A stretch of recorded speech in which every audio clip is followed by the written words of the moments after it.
चलिए बढ़ते आगे, सीधा रुख करेंगे मोहाली का, जहां हरियाणा के मुख्यमंत्री नायब सिंह सैनी पहुंचे हुए हैं। क्या कुछ कह रहे हैं, सुनवा देते हैं आपको।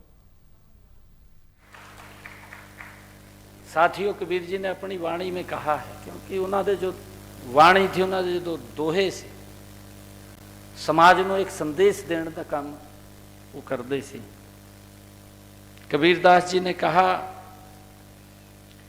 कबीरा मन निर्मल भया, कबीरा मन निर्मल भया, जैसे गंगा नीर, पाछे पाछे हरि फिरे, कहत कबीर कबीर।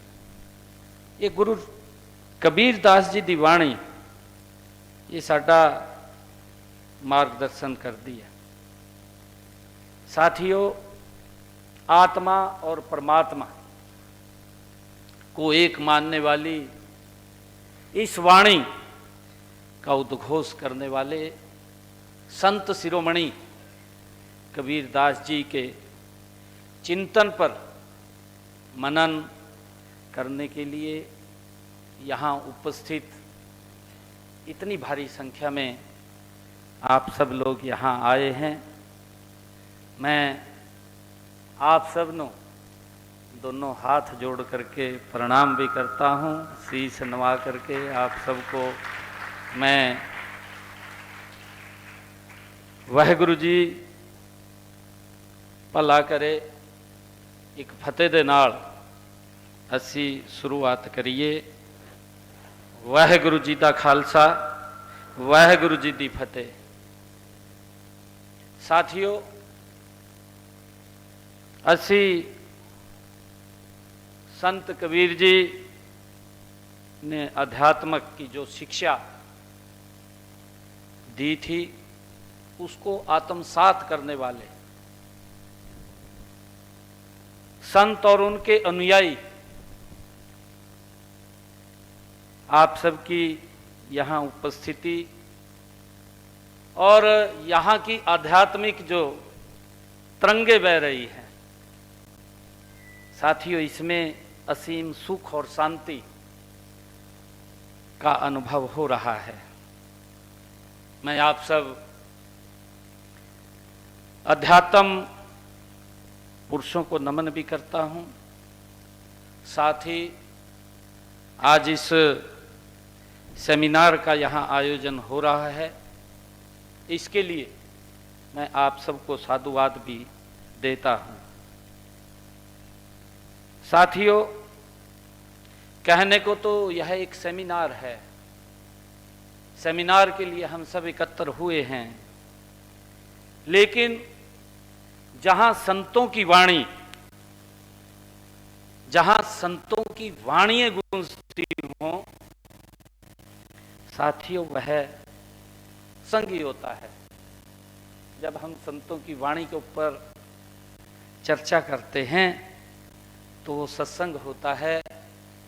मैंने संत कबीरदास जी को जितना जाना है, साथियों, वो सूर्य को एक दीपक दिखाने के तरह होता है, क्योंकि अथाह भंडार कबीरदास जी, जिन्हां दा एक एक शब्द समाज को प्रेरणा देता है। साथियों, उसके अनुसार मैं ये दावे के साथ कह सकता हूं कि संत कबीरदास जी जैसा समाज सुधारक और दूरदर्शी महापुरुष इस इतिहास के अंदर विरला ही कोई वो मिलता है। साथियों, कबीरदास जी लगातार अपनी वाणी के अंदर वो समाज का मार्गदर्शन अपनी दोहे, अपनी वाणी से करते थे। उन्होंने कहा था, कबीरदास जी ने कहा, जाति न पूछो साध की, जाति न पूछो साध की, पूछ लीजिए ज्ञान, मोल करो तलवार का, पड़ा रहन दो म्यान। ये कबीरदास जी के वो वाणी, जिसके माध्यम से कबीरदास जी हमारा मार्गदर्शन करते हुए बताते हैं कि इंसान की पहचान उसकी जाति से नहीं बल्कि उसके ज्ञान और कर्म से होती है। ये गुरु रविदास जी, ये कबीरदास जी महाराज ने ये अपनी वाणी के अंदर ये हमें बताया है। साथियों, ऐसे महान संत जिन्होंने समाज को एक ऐसे समय में जब समाज एक रूढ़िवादिता के बीच में फंसा हुआ था, कई प्रकार की उसमें असमानताएं थी, उस समय के अंदर कबीरदास जी की वाणी ने समाज को एक रास्ता दिखाने का काम किया है। मैं उनके चरणों में संत कबीरदास जी महाराज को कोटि कोटि नमन करता हूं, उनको प्रणाम करता हूं। साथियों, उनकी शिक्षाओं, वाणियों, सिद्धांतों और आदर्शों पर मेरे से पहले भी कई महानुभाव ने उनके जीवन के ऊपर प्रकाश डाला है, लेकिन मैं सिर्फ आज के समय में संत कबीर दास जी की वाणी के महत्व को एक दो बात करके मैं आप लोगों में बात कहना चाहूंगा। साथियों, आप जानते हैं कि जब संत कबीरदास जी का अवतरण हुआ था, जब उनका प्रकाश हुआ था,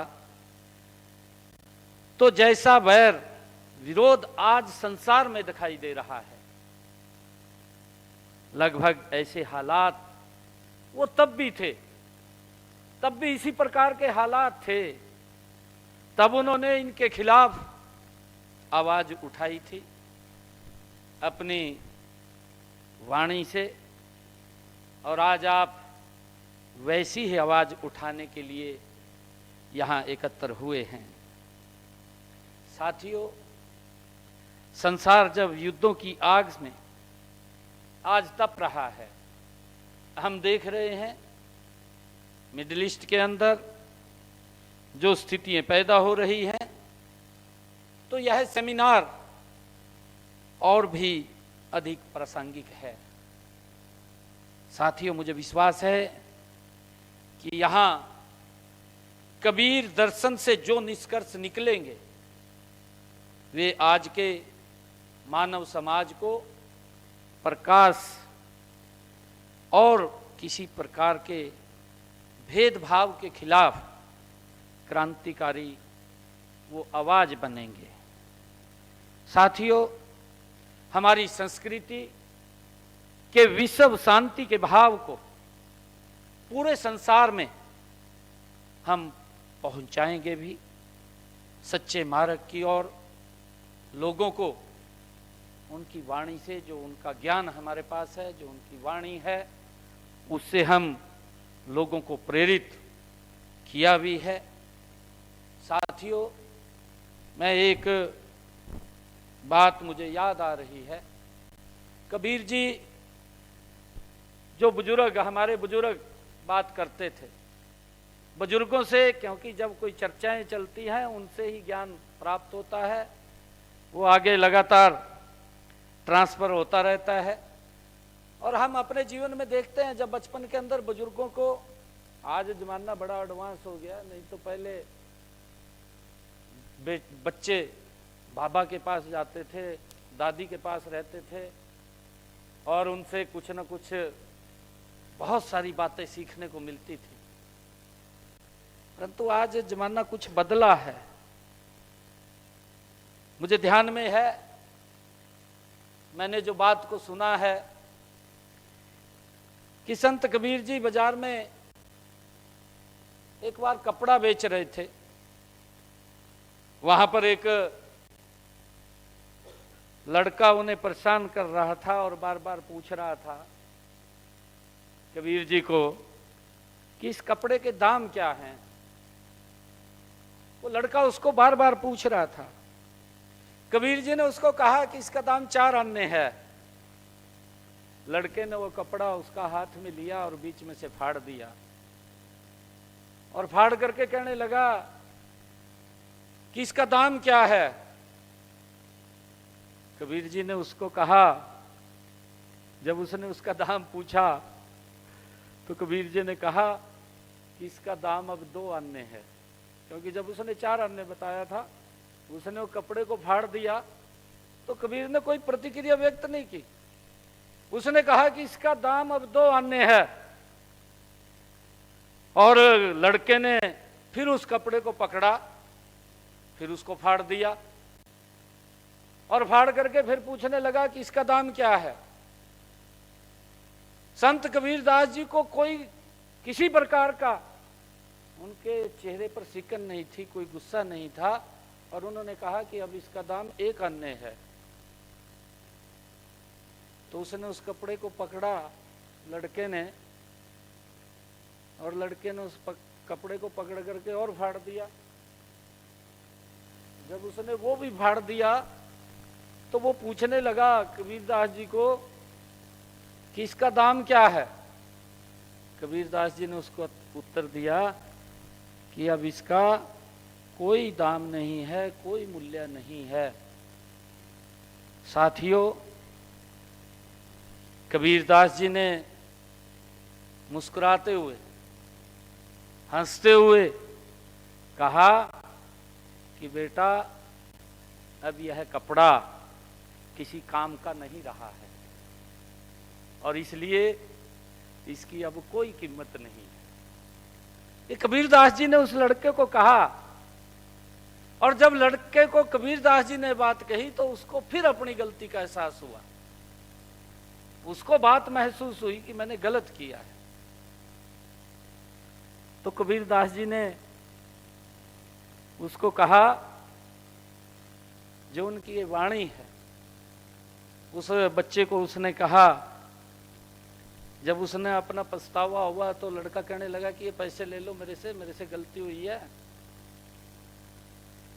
तो कबीरदास जी कहने लगे कि नहीं, पैसे नहीं मैं लूंगा। उन्हें मना कर दिया पैसे लेने से। उसने कहा कि मैं पैसे नहीं लूंगा, और कहा कि जिस तरह यह कपड़ा टुकड़े टुकड़े होने से किसी काम का नहीं रहा है, इसी तरह घर, परिवार और समाज भी अगर टुकड़ों में बंट गया तो वो किसी काम का नहीं रहेगा। ये संत कबीरदास जी ने उस बच्चे को साथियों कहा। मेरा आज ये परम सौभाग्य है कि मुझे आज यहाँ पर बुलाया गया है, और मेरे ख्याल से आयोजकों ने बुलाया भी इसके कारण से है कि मैं संत कबीर कुटीर में रहता हूँ। संत कबीर कुटीर मुझे रहने का वहां अवसर मिल रहा है, क्योंकि लोग मुख्यमंत्री आवास बोलते हैं, परंतु मुख्यमंत्री आवास नहीं है, वो संत कबीर कुटीर है। उसका नाम मेरे से पहले परम श्रद्धेय माननीय मनोहर लाल जी, केंद्रीय मंत्री जो हरियाणा के मुख्यमंत्री थे, उन्होंने उसका नाम संत कबीर कुटीर आवास रखा।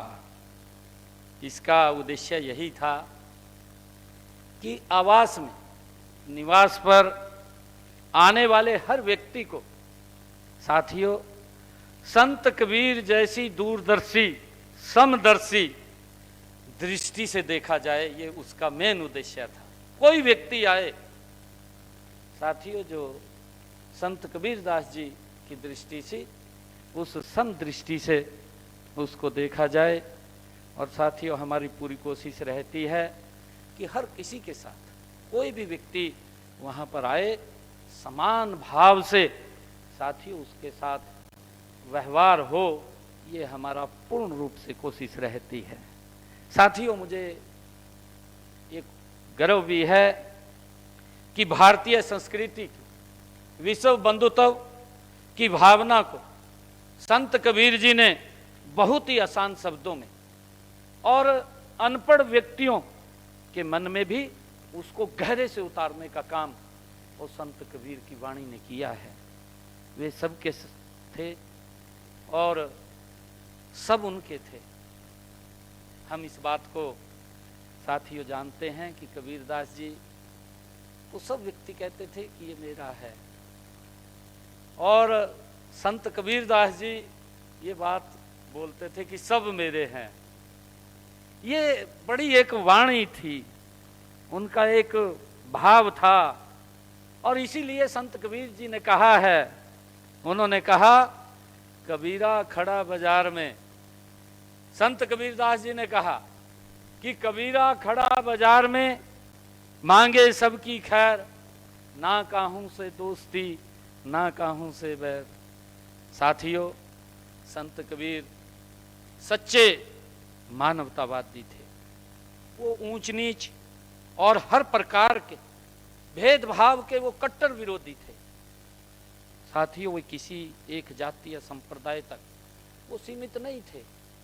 हम सब इस बात को साथियों जानते हैं। वे तो समूची मानवता के पथ प्रदर्शक थे। और साथियों, उन्होंने कहा भी है अपनी वाणी में, वो बोलते भी थे।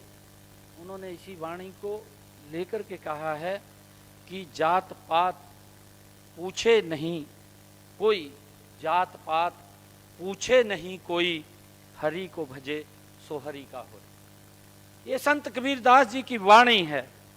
साथियों, संत कबीरदास जी जैसे महापुरुषों की शिक्षाएं पूरे संसार की अनमोल वो धरोहर हैं।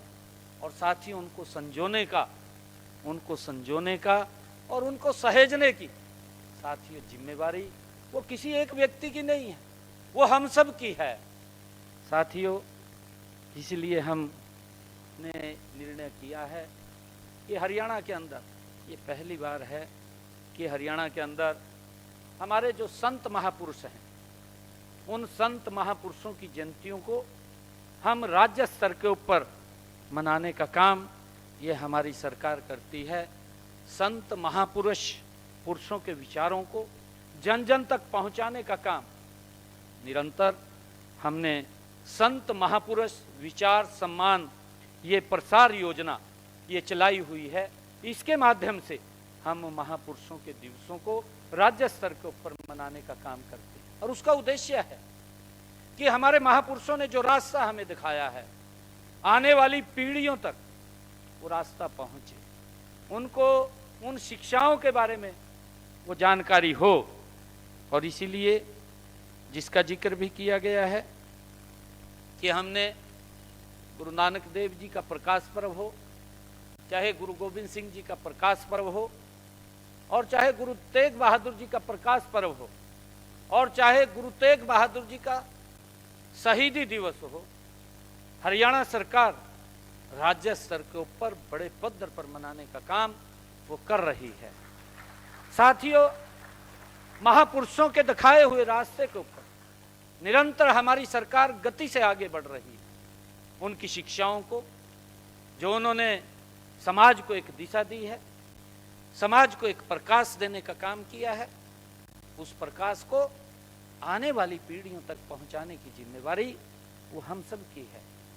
चाहे संत कबीरदास जी की जयंती हो, गुरु रविदास जी महाराज की जयंती हो, या डॉक्टर भीमराव अंबेडकर जी जैसे महापुरुष के दिवस की बात हो, या हमारे धन्ना भगत सिंह जी की जयंती हो, भगवान विश्वकर्मा की जयंती हो। साथियों, हम राज्य स्तर के ऊपर मनाने का काम हमारी सरकार कर रही है। मुझे गर्व है साथियों, मुझे ये भी गर्व है कि सादगीपूर्ण जीवन जीते हुए संत कबीरदास जी महाराज ने, उन्होंने सत्य की चादर बुनी, और वह आज दुनिया भर के दार्शनिकों के लिए एक शोध का विषय बन गया। आज दुनिया के दार्शनिक उनके नाम के ऊपर आज शोध कर रहे हैं। साथियों, हरियाणा में हमारी सरकार संत कबीर जी को की सबको समान देखने की जो भावना पर चलते हुए समाज के हर वर्ग के हितों को ध्यान में रख करके साथियों काम कर रही है। हमने सदा इस बात पर बल दिया है कि विकास का लाभ समाज के अंतिम व्यक्ति तक पहुंचे। और उसको लेकर के हम गति से काम कर रहे हैं। हमारे सुभाष जी अभी बोल रहे थे, मुझे भी पीड़ा हो रही थी जब ये कुछ शब्द कह रहे थे कि हरियाणा आगे निकल गया है, ये बात बोल रहे थे। सुभाष जी 2014 से पहले हरियाणा भी ऐसी था जैसा पंजाब। परंतु नरेंद्र मोदी जी का मार्गदर्शन हमें मिलता है, हम सौभाग्यशाली हैं।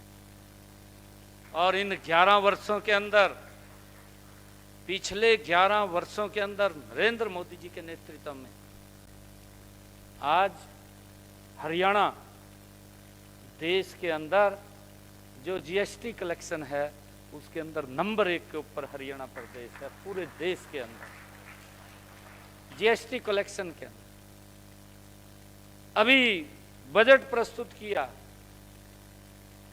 जो टैक्स की डिस्ट्रीब्यूशन भी है, उस टैक्स की डिस्ट्रीब्यूशन के अंदर भी जो हिस्सा स्टेट्स का आता है उसमें भी हरियाणा नंबर 1 के ऊपर हमारा आता है। और हमने जो हमारे गुरुओं की वाणी है, जो उन्होंने हमें मार्ग दिया है, जो उन्होंने एक रास्ता दिखाया है कि लाइन में बैठे हुए अंतिम व्यक्ति का लाभ पहुंचाना है, उसको सशक्त करना है, मजबूत करना है। और यही पंडित दीनदयाल उपाध्याय जी का विचार भी था। उस विचार को लेकर के आदरणीय नरेंद्र मोदी जी और हमारे गुरुओं की उस वाणी को साकार करने का काम आदरणीय नरेंद्र मोदी जी कर रहे हैं। मुझे खुशी है बताते हुए, मैं क्योंकि आज संत कबीर जी के इस कार्यक्रम के अंदर आया हूं, परंतु मैं बताना चाहता हूं आप लोगों को, मैं 2014 में